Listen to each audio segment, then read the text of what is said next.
Hi friends, welcome back to our channel PSR. Good morning friends ఈ వీడియోలో మనం కలికిరి మార్కెట్లో ఈరోజు టమాటా ధరలు ఎంత పడుతున్నాయో తెలుసుకుందాము. ఈరోజు డేట్ వచ్చేసి 8వ తారీఖు 8వ నెల 2024వ సంవత్సరం. ఇక్కడ కలికిరి మార్కెట్ విషయానికి వస్తే 15 కేజీల బాక్సులు ఉంటాయండి. ఇంకా ధరలు చూసుకుంటే ఈ థర్డ్ క్వాలిటీ టమాటా 50 రూపాయల నుంచి 120 రూపాయల దాకా అయితే కొనుగోలు చేస్తున్నారు. 50 రూపీస్ టు 120 రూపీస్ వరకు అయితే కొనుగోలు చేస్తున్నారు థర్డ్ రకం క్వాలిటీ. ఇంకా అలాగే సెకండ్ రకం క్వాలిటీ విషయానికి వస్తే 140 రూపాయల నుంచి 270 రూపాయల వరకు అయితే కొనుగోలు జరుగుతున్నాయి. 140 రూపీస్ టు 270 రూపీస్ వరకు అయితే కొనుగోలు జరుగుతున్నాయి సెకండ్ రకం క్వాలిటీ.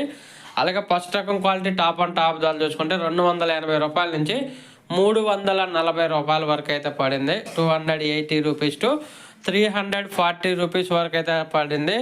ఇప్పటివరకు జరిగిన యాక్షన్ ప్రకారం కలికిరి మార్కెట్లో ఇంకా అక్కడక్కడ 350, 360 ఈ టాప్ ధరలు అయితే పడుతున్నాయి. ఎక్కువగా అయితే 280, 290, 300, 320 ఈ ధరలు ఎక్కువగా పలుకుతున్నాయి. ఓకే ఫ్రెండ్స్, వీడియో నచ్చితే లైక్ చేయండి, షేర్ చేయండి, కామెంట్ పెట్టండి.